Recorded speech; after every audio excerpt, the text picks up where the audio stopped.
Muchachos, estábamos comentando entonces o estábamos viendo acerca de lo que es la constitución política del Perú. Bueno, habías visto un video corto de unos breves minutos y como te digo, o como te estaba diciendo, este es un libro en realidad, un libro, es una compilación de textos que va a determinar la vida jurídica de un país, ¿no? Es la máxima norma, por así decirlo. Es una norma jurídica, va a determinar, por así decirlo, los destinos de la población. Esta constitución, muchachos, bueno, como ves ahí, es el instrumento jurídico fundamental de los estados modernos, ¿no? En todo país democrático existe una norma que va a regir la vida de la población, ¿no? Esta norma jurídica, este instrumento jurídico es la Constitución, ¿no? Ahí está organizada todos los deberes, todos los derechos, ¿no? de los ciudadanos, de la persona. Es la máxima ley. Una de las características es la máxima ley, la máxima norma superior de un Estado soberano, es la norma fundamental, ¿no? Otro concepto, constituye un sistema de normas de características intangibles y básicas, llamada ley suprema. Es importante porque sus principios y normas defienden la forma de gobierno de un país y también la organización de sus poderes. Claro, en la Constitución está claramente establecido la forma de gobierno que tiene nuestro país. Esta es una democracia, ¿no? Una democracia. Y debe de saber que hay distintos tipos de democracia, ¿no? La democracia escogida y seleccionada para nuestro país es una democracia representativa. Así dice la Constitución, así está impuesta en nuestra Constitución. Y esa forma de gobierno, democracia representativa, ¿no? ¿Qué es la democracia representativa? Una forma de gobierno en el cual el pueblo elige a su representante. El pueblo elige a un representante que los va, bueno, que los va a representar, ¿no? Que los va a representar por un periodo de tiempo. En este caso, el pueblo o nosotros escogemos a nuestro gobernante, quien nos va a representar por un periodo de 5 años, ¿no? Y él va a tomar las riendas del país durante 5 años. Acabado ese periodo de tiempo, se convoca a unas nuevas elecciones donde elegiremos a un nuevo gobernante, a un nuevo representante. Antecedentes. Su origen lo encontramos en la Grecia clásica. Claro, muchachos. Dicho sea de paso, encontramos en Grecia, en Atenas, los inicios de la democracia, ¿no? Ahí se practicaba, por ejemplo, un tipo de democracia directa, en el cual el pueblo, de manera directa, ¿no? A través de reuniones, a través de asambleas, a través de consultas populares, se reunía el pueblo y en esa reunión de todos los pobladores se establecía leyes, se establecían normas, se cambiaban normas, ¿no? Se cambiaban normas, en fin, se tomaban las decisiones del destino en este caso, del pueblo, de la nación, ¿no? Esa es una democracia directa. A ver, por ahí está. Hola, hola, ¿qué tal? Buenos días, buenos días, buenos días con todos, buenos días. Buenos días. ¿No? Entonces, ya desde la antigüedad, desde la época de las culturas antiguas, ya tenemos formas de gobiernos representativas, conocidas como democracias. Ya desde la antigüedad tenemos sociedades que escribían sus normas, escribían sus leyes, o a través de un escrito, de una norma, de un precepto, de una ley, dictaban los destinos de un país, ¿no? Y bueno, si ustedes han visto o han conocido un poco de las culturas de la antigüedad, vas a conocer Grecia, los fundadores o iniciadores de la democracia. En Roma, ¿no? Tienes los fundadores o quienes dieron como máximo aporte a la humanidad lo que se conoce como el derecho. El derecho, ¿no? Aquella norma que rige los destinos de un país. Un segundo, uno más por ahí. Acaba de ingresar. Listo, ahí está. Agregar. ¿Qué tal? Por interno me están escribiendo, nos saludan. Bien, muchachos, entonces, bueno, en las culturas de la antigüedad tenemos ya escritos tenemos normas escritas, ya sea en papel, en tablillas, en madera, donde está registrado cuáles son los preceptos y la norma a cumplir por toda la población. Y si nosotros queremos irnos más atrás, vamos a encontrar, por ejemplo, en Mesopotamia, aquellos que han repasado historia universal, la cultura mesopotamia, la cultura caldeo-asiria, allá en Medio Oriente por la zona de Irak, ¿no? La primera cultura, la cultura más antigua, teníamos la primera legislación en el mundo. En este caso, eh, una norma rígida, una norma totalmente represiva. De ahí nace, o de esa norma, de esa primera legislación, nace lo que se conoce como una ley conocida como la ley del talión. Ustedes deben haber escuchado eso. Ojo por ojo, diente por diente, ¿no? Eso sí has escuchado seguramente. Es decir, el daño que tú haces o el daño que te han hecho, lo vas a regresar.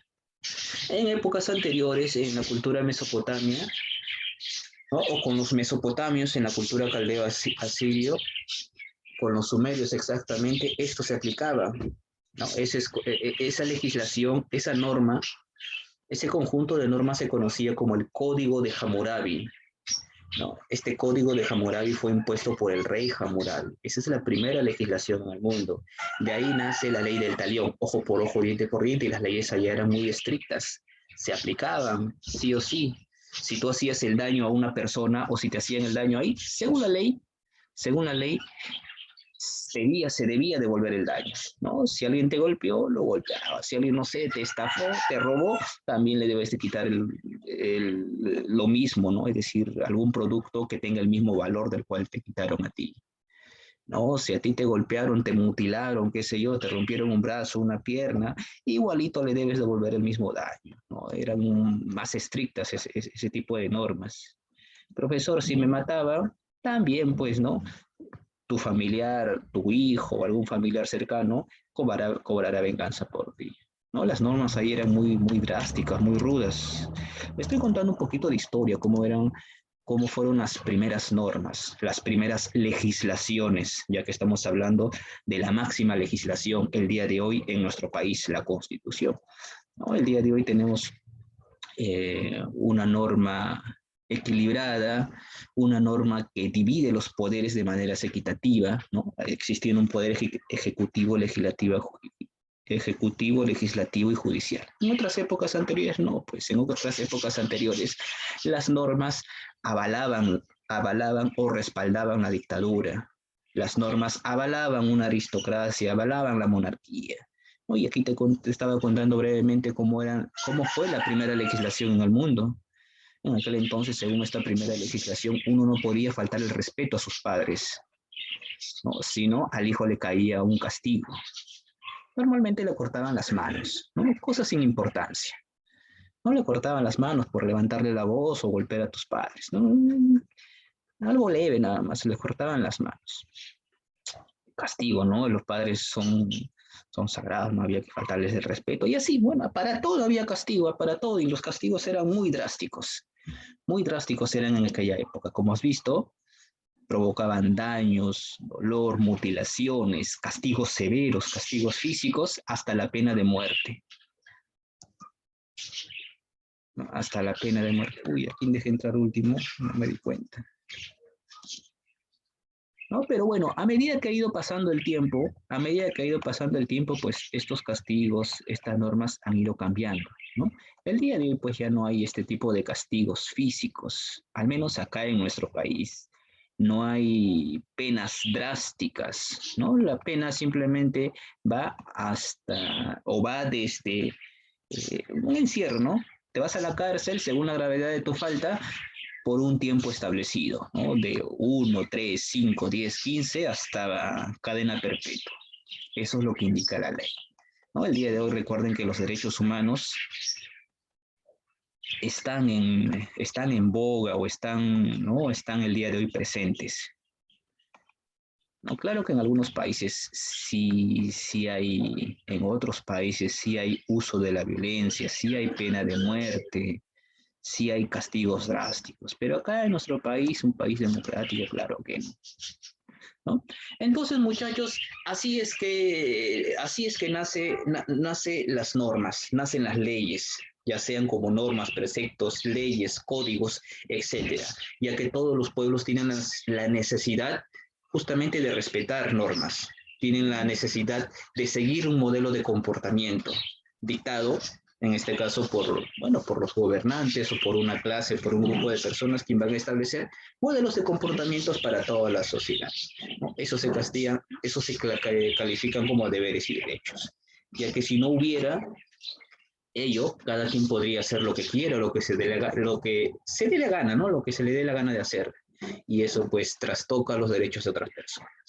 Por esa razón la Constitución pues rige los destinos de la vida jurídica de un país, ¿no? Es la Carta Magna, la máxima norma, la norma jurídica suprema de un país, ¿no? De ahí sobresalen, bueno, todo lo que ves aquí. Principios jurídicos, políticos, sociales, filosóficos, económicos, de ahí emanan las leyes, ¿no? Y todo lo que corresponde a nuestro país, a un Estado moderno, a un Estado civilizado. Y claro está que estas normas son inviolables, estas normas se cumplen, ya que de no hacerlo hay una sanción jurídica, hay una sanción penal, hay una sanción económica incluso, ¿no? Para los distintos casos, según la gravedad de la falta.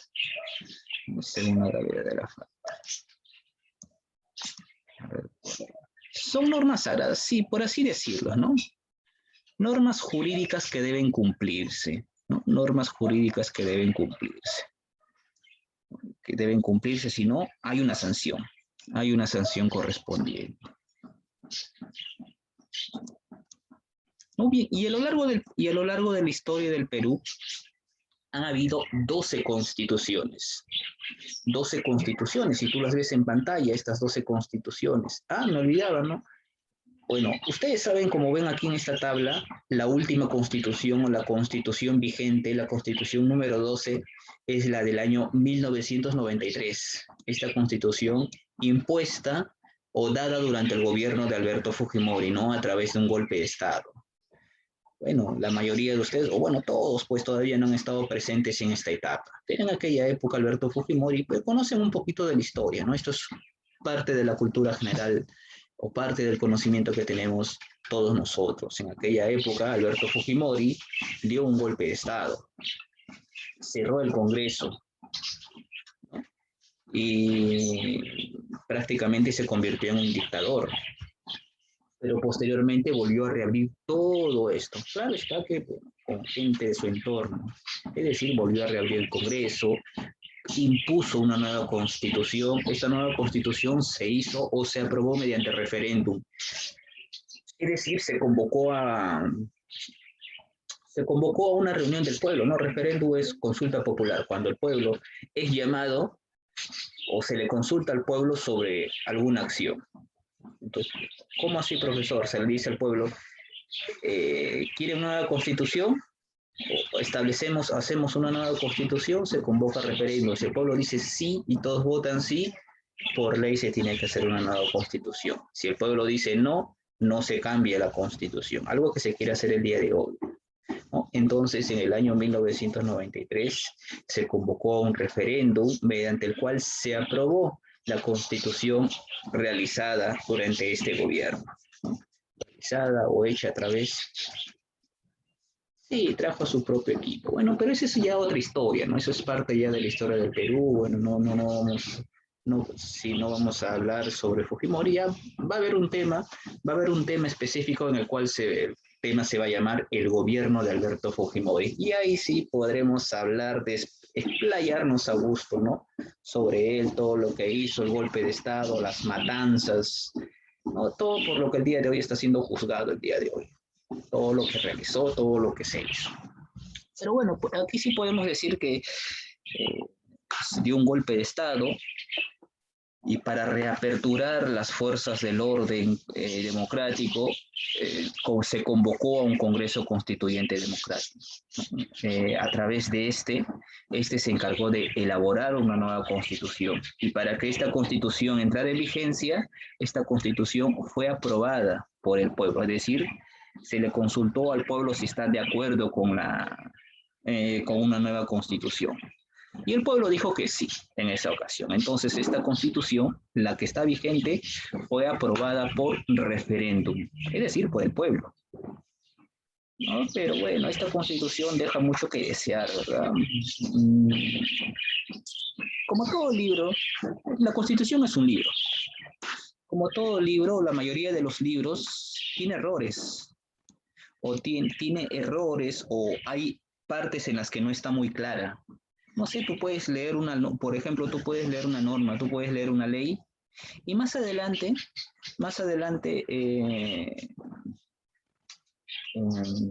tú encuentras otra ley que puede contradecir la anterior ley que tú has leído. Es decir, hay dos leyes que se pueden contradecir. Cositas así pasan en esta constitución actual. ¿No? Presenta errores típicos, presenta textos que a veces son difíciles de interpretar o que a veces uno no lo entiende, y al no entender el texto, cada quien interpreta ese texto o esa ley a su manera, a su conveniencia. Eso también es un problema. Entonces, para eso existe, muchachos, una institución que se va a encargar cuando se presentan estos problemas, cuando hay dos normas contrapuestas, cuando hay un error en la interpretación de una ley, ¿no? Cuando hay estos problemas, es que muchos califican a la Constitución como un libro muy humorístico, ¿no? Debido a estos errores que presenta. Pero para eso existe una institución que se encarga de interpretar. Es la máxima institución de interpretación de la Constitución. Es decir, cuando se presentan estos problemas, ahí aparece esta institución para clarificar el asunto, para poner los pies sobre la tierra prácticamente, para decir si es correcto o no lo que se está poniendo. Un segundo, nomás acaba de entrar. ¿Cuál es esa institución? Esa institución es el Tribunal Constitucional, ¿no? Es el máximo órgano, es un órgano autónomo, y hemos visto los órganos autónomos o los organismos autónomos, ¿no? Es el máximo organismo autónomo de interpretación de la Constitución, ¿no? Su función es interpretar la Constitución. ¿No? Si uno no entiende una parte de la Constitución, si no está muy clara, si hay leyes que se contraponen, ahí aparece el Tribunal Constitucional. Ellos se encargan de clarificarte el asunto, ellos se encargan de hacerlo más legible, más entendible, ¿no? Y así de esa manera yo, otra persona o alguna institución no puede pues transgredir la Constitución o interpretar la Constitución a su manera, ¿no? Para eso existe el Tribunal Constitucional. Bueno, y estamos entonces platicando justamente de la Constitución política actual, ¿no? Promulgada a través de referéndum, sometida a referéndum, como ya te comenté, en el año 93. Y desde este año justamente, pues se aprobaría esta Constitución y al año siguiente entraría en vigencia. Y esta Constitución entraría reemplazando a la anterior Constitución, a la Constitución del año 1979, como ves ahí en pantalla, ¿no? La 11ª Constitución, la de 1979. La Constitución de 1993 entró reemplazando a la Constitución de 1979. ¿Qué de novedades nos trae esta nueva Constitución?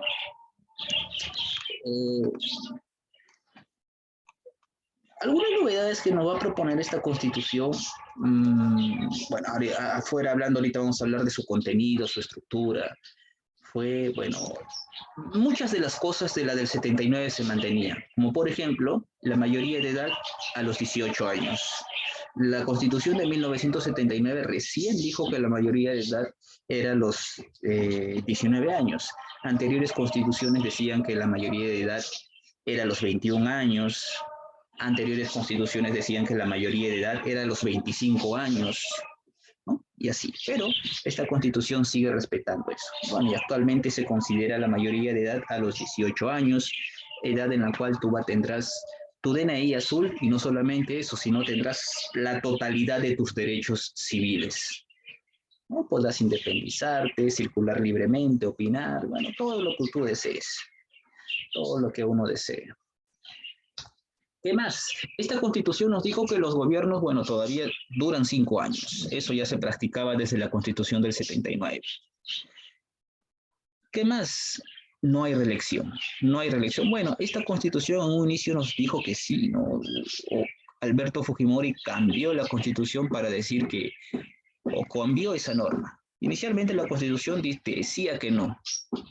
El día de hoy dice que no hay reelección y no hay reelección. Pero en aquel entonces, bueno, Fujimori hizo una maniobra y dijo que sí se permite la constitución, solamente por una sola vez. Pero sin embargo, Fujimori postuló en el 95 y también en el año 2000, ¿no? Y también manipuló la constitución Fujimori para quedarse en el poder. Bueno, pero ese es otro asunto. Pero esos son algunos de los, eh, de los preceptos más importantes que decía la Constitución. ¿Qué más? Decía, eh, los analfabetos tienen derecho a voto. Anteriores constituciones no permitían votar a los analfabetos, personas que no saben leer, personas que no saben escribir, no podían tener participación política, es decir, votar, ¿no? Pero la de 79 dijo que sí y la del 93 también reforzó esta idea. ¿Qué más? Según esta constitución, el modelo económico del Perú a seguir sería el neoliberalismo. Profesor, ¿qué es eso? Lo que está pasando el día de hoy.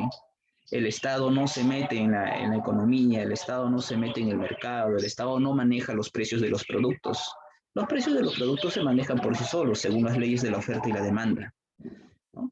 El Estado no dice cuánto debe costar el pan, no cuánto debe costar el gas, cuánto debe costar el combustible en las calles. Simplemente ellos se manejan por sí solos, según las leyes de la oferta y la demanda, según el mercado, ¿no?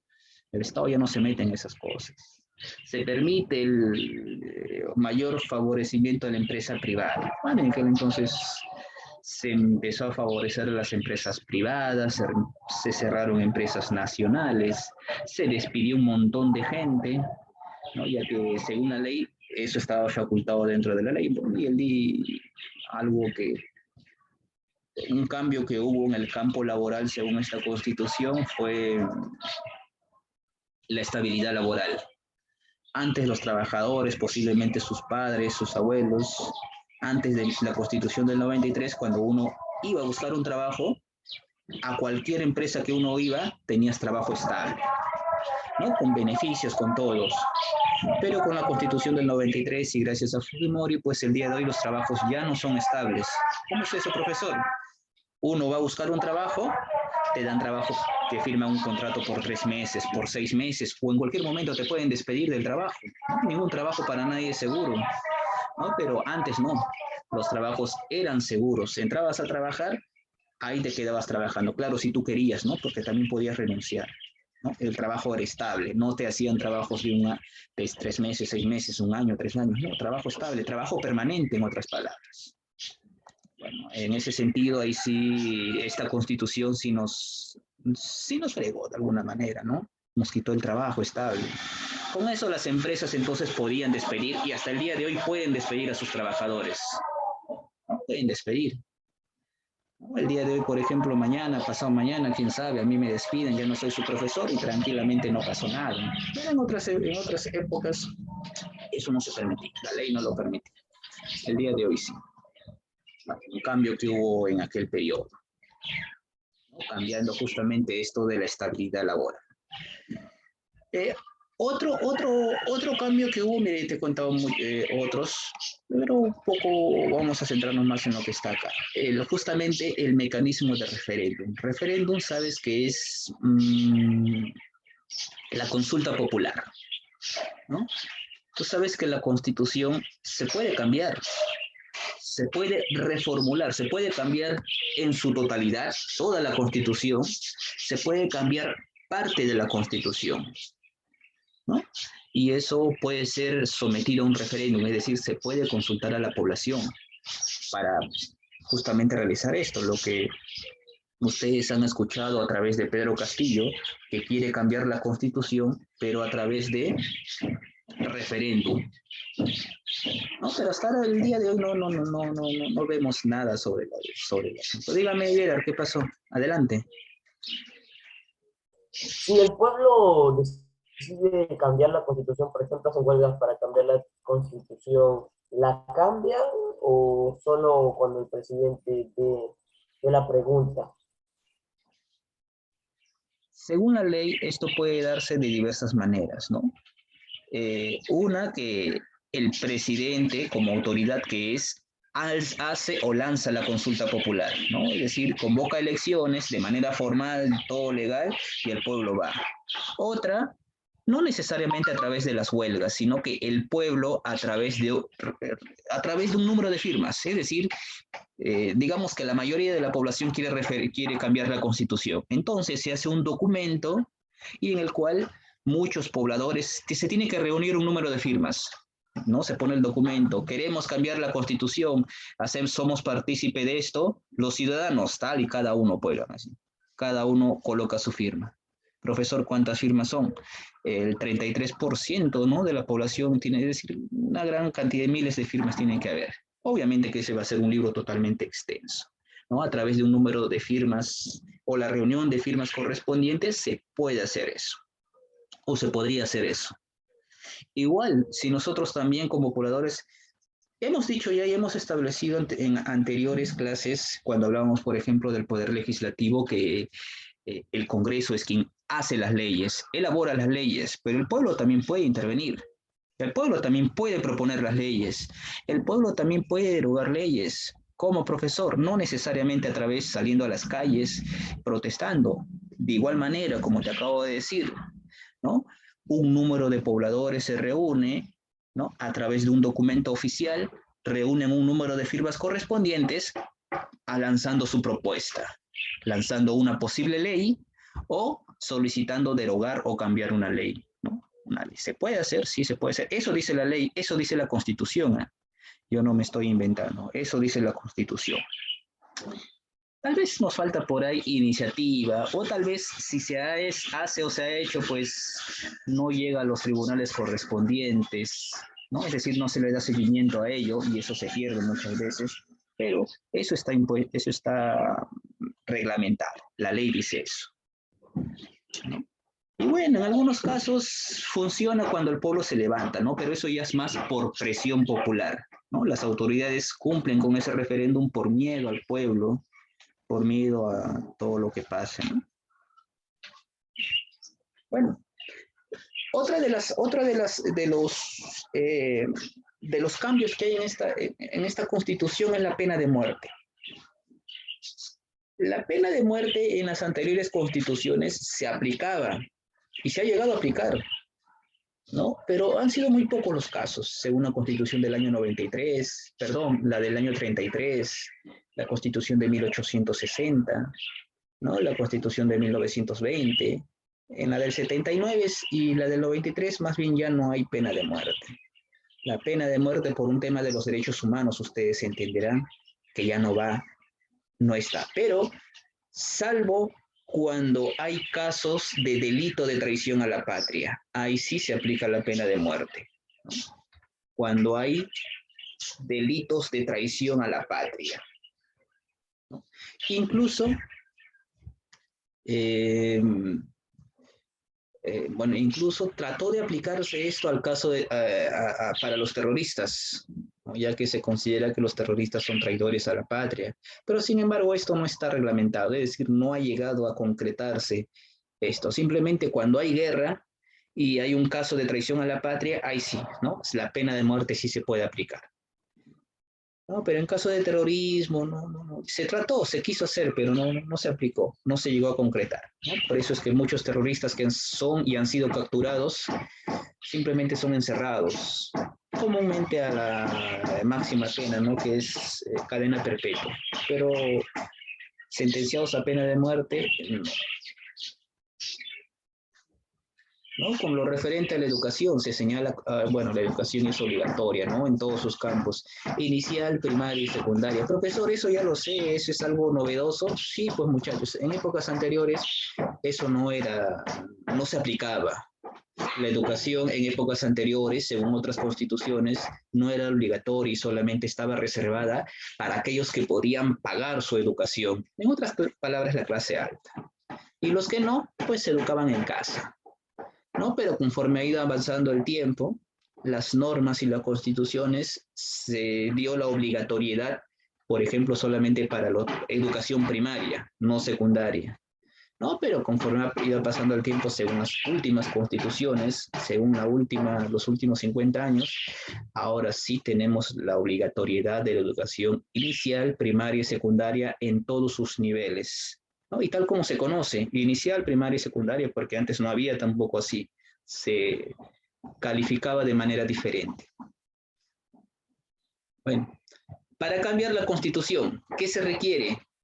Bueno, si se quiere reformar o cambiar la Constitución, reforma de la Constitución, la mayoría de los congresistas, o más del 50% de congresistas, debe aprobar ella, ¿no? Como ves ahí, se requiere un número mínimo de congresistas. Bueno, pero eso el día de hoy no es agenda, eso el día de hoy no está a discusión, al menos para los congresistas, ¿no? O para la mayoría de los congresistas, para el Ejecutivo, para el presidente sí, ¿no? Y por eso es que ahí hay un posible enfrentamiento. Digo posible porque hasta el día de hoy no hay nada concreto sobre esto. Bueno, en caso que el Congreso diga sí, es necesario cambiar la Constitución, ¿no? Esa norma que aprobó el Congreso, esa aceptación no se hace de inmediato, sino que también debe consultarse al pueblo. Si el Congreso dice sí, reformemos, cambiemos la Constitución, luego de haber sido aprobado por el Congreso, eso se somete a un referéndum. Un referéndum para, pues, justamente validar ello. Bueno, y una vez hecho, inicia la reforma, ¿no? Se convoca a una asamblea constituyente, la cual se va a encargar de elaborar justamente esta nueva constitución, ya que esa tarea de elaborar la nueva constitución no le corresponde y no debe hacerla el presidente, no debe hacerla el Congreso, sino se convoca una nueva asamblea, esa se conoce como asamblea constituyente. La asamblea constituyente, el Congreso constituyente, asamblea o Congreso constituyente van a ser los encargados, o es el encargado de justamente eh, elaborar una nueva constitución. O bien, acá tienes en pantalla, muchachos, cuál es el contenido de nuestra constitución actual, ¿no? Tenemos 206 artículos, 16 disposiciones finales, ordenados en 6 títulos, tal cual lo vemos en pantalla. Digamos que esta es la estructura, el contenido de nuestra actual constitución política, ¿no? En la cual tenemos ahí como título 1 de la persona y de la sociedad, donde vemos prácticamente todos los derechos de las personas. Ustedes lo pueden ver ahí según sus capítulos, ¿no? Derechos fundamentales de la persona, capítulo 2, derechos sociales y económicos, 3, derechos políticos y los deberes, y 4, de la función pública, ¿no? Todo eso contenido en el título número 1. El título número 2, del Estado y la Nación. Tenemos 2 capítulos ahí del Estado, Nación y Territorio y de los tratados. Título número 3, ¿no? Tenemos ahí del régimen económico, todo lo que tenga que ver con el régimen económico, principios, recursos naturales, propiedad, presupuestos, la moneda y la banca, el régimen agrario, ¿no? De igual manera, el título número 4, tenemos aquí ya la estructura del Estado, es decir, quiénes conforman el Estado, las instituciones que conforman el Estado. Tienes el poder legislativo, su función y la promulgación de leyes, el poder ejecutivo, consejo de ministros y sus relaciones con el poder legislativo. El Poder Judicial, Consejo Nacional de la Magistratura, Ministerio Público, Defensoría del Pueblo. Estos, por esa razón, comentaba yo, o hemos visto alguna vez, estas instituciones como organismos autónomos, ya que son independientes, ¿no? Según la Constitución lo dice. Bueno, y aquí vas a encontrar información todo sobre ello. Como siguiente título tenemos título 5, las garantías constitucionales, ¿no? A los cuales están sujetos todas las personas. Tienes ahí habeas corpus, habeas data, acción de amparo, acción de inconstitucionalidad, ¿no? Etcétera, etcétera. Título 6 de la reforma de la Constitución, los cambios que pueden haber en la Constitución. Bueno, y por último, disposiciones finales y transitorias. ¿No? Entonces, muchachos, Estas son, o esto es lo que ha sido la constitución política del Perú. En-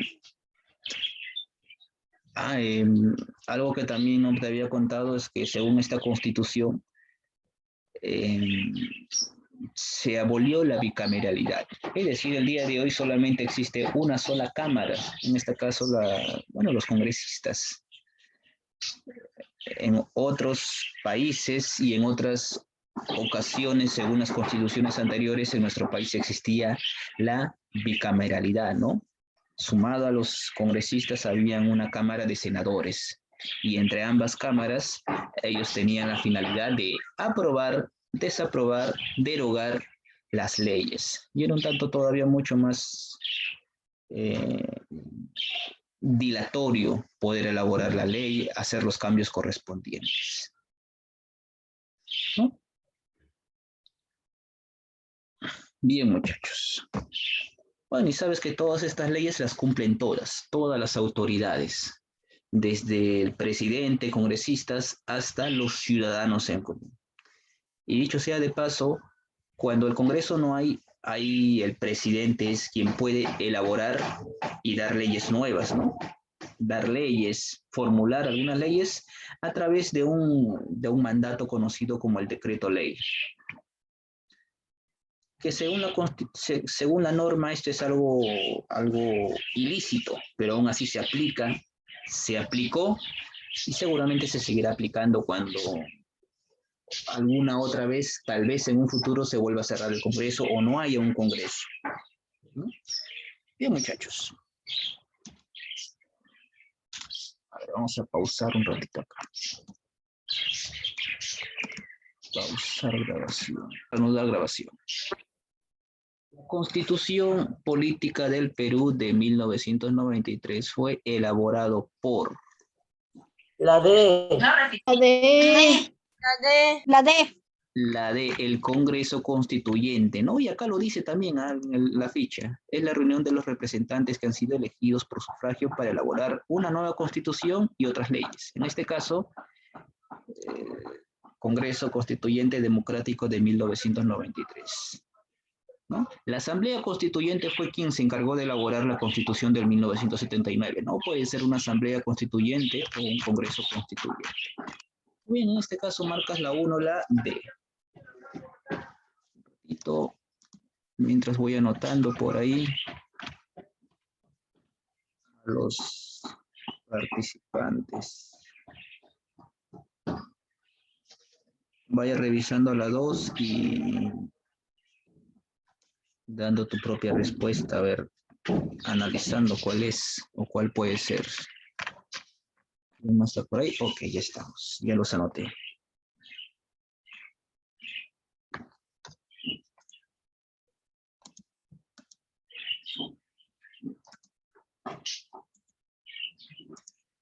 Muy bien, 1D. 2.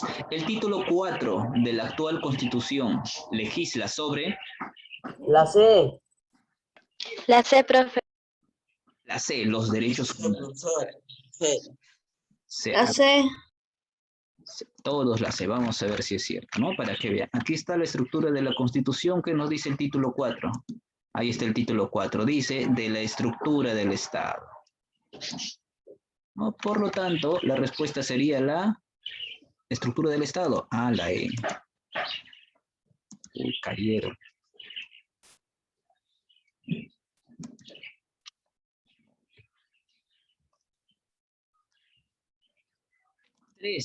Dice, la Constitución del 93 dice, fue aprobada por, ¿quién aprobó? No quién la elaboró. ¿Quién aprobó? Referéndum. Referéndum. Muy bien, ahora sí, ¿verdad? La número 1, te confundías por ahí con la número 1. La número 1, la Constitución del 93 fue elaborado por el Congreso Constituyente, ahí sí. Pero la 3 dice, la Constitución del 93 fue aprobada por referéndum. Aquí sí, referéndum. Chévere. Se pone así para confundirte. Algunos se confundieron, algunos no. Algunos muy seguros. Muy bien. Número 4. Dice, también se le conoce como ley de leyes o la ley fundamental del Estado. Es pregunta sumamente... Constitución política. Esa es la constitución política, a la E, ¿no? La E dice eso, constitución política. Sí, 4, excelente. ¿No? La A, decreto ley, no, resolución suprema, decía, no es resolución suprema, constitución política. A ver, vamos a la número 5. ¿Qué dice? La constitución política es una... Norma jurídica. Es una norma jurídica, claro, ¿no? Tiene que ver, pues, con leyes principalmente. Claro, tiene que ver con las leyes. Muy bien, todos de acuerdo ahí entonces. Sí, es una norma jurídica. Número 6. Son normas elaboradas por los gobiernos de facto. Gobiernos de facto quiere decir gobiernos transitorios, aquellos que asumen el poder por un breve periodo de tiempo o por mientras se convoca unas nuevas elecciones. Resolución suprema. Resolución suprema, no es resolución suprema. Y que La E. Resolución legislativa, no, tampoco. Hace un momento... La C. Claro, yo estaba comentando, sí, es la C. Este tipo de ley es dado por el presidente, pero es cuando un Congreso no existe, cuando el Congreso ha sido cerrado, qué sé yo, cualquier situación ha pasado, ¿no? Entonces, es ilícito que el presidente dé normas, es ilícito que el presidente, o no es válido que el presidente apruebe, dé normas, leyes, ¿no? Porque para eso hay un Congreso, pero si no hay, ahí está el presidente, pues. Es ilícito aún así, pero se sigue aplicando, se sigue dando, y seguramente se seguirá así. Sí, la 6 es decreto ley. 7. Reanudé grabación. Ah, no, sí. La D. 7, la Tribunal Constitucional. es órgano de control de la Constitución, claro, ¿no? La D. Excelente. Cuando hay problemas, cuando algo no se entiende, ¿no? Cuando es muy difícil de interpretar la Constitución, ahí está el Tribunal Constitucional. 8. A lo largo de su historia, el Perú ha tenido, ¿cuántas constituciones ha tenido? 12. 12, todos sabemos eso. 12, muy bien, excelente. 12, ahí está. Número 8, 12. Número 9. La constitución que rigió por más tiempo en el Perú fue la del año 1860. 1860. Bien ahí, ya no lo había comentado, pero es la de 1860. La D, profesor. 1860, muchachos. Esta constitución, la de 1860, fue promulgada por Ramón Castilla y ha durado 60 años, hasta 1920, cuando se creó la siguiente constitución. La del 93, ¿cuántos años ya está durando esta constitución? 93, a ver ustedes que son buenos en matemáticas. Más de 40 años. Más de 40 años. 93, 2003, 13. No, creo que va 28 años. 93, 2003, 2013, 20. Hasta el 2021. 28 años, claro. Todavía le falta, ¿no? No, es la de 1860, sí. La de 1860. Excelente. Y la número 10. La primera constitución peruana fue la del... La B. La B. La D. La B. Excelente, 1823, muchachos, cuando apenas el Perú había nacido, chamaquito estaba el Perú, bebito, en pañales, ¿no? Todavía decía agú, agú, no gateaba el Perú. El Perú se creó como un país republicano. Eso se acordó en el primer Congreso Constituyente. Y ahí también se aprobó la primera Constitución, pero prácticamente no llegó a regir, ¿no? Porque después vendría Simón Bolívar y derogó esta Constitución. Muy bien, a ver, en la tarea algo difícil por ahí, 5 preguntas. Menciona en orden los 6 títulos de la Constitución Política del Perú. Aquí está, ¿no? Facilísimo, está en la estructura de la Constitución. Solamente mencionar todo lo que está en negrita. Fácil. Menciona quienes promulgaron las primeras 4 constituciones. ¿No? Tienes ahí al primer Congreso Constituyente, José de la Mar, Agustín Gamarra, ¿no? Menciona quién promulgó la Constitución, Es sencillo todo ello. ¿Quiénes promulgaron las últimas 4 constituciones? ¿Y cuáles son las constituciones que otorgaron la ciudadanía a los 18 años? Estas 2 últimas, ¿no? Del 79 y la del 93. Bien, muchachos, la tarea está sencilla. No creo que haya nada difícil. Y si lo hay, me avisas, por favor. Si algo no se entiende, también avísame, por favor. Vamos a detener la grabación.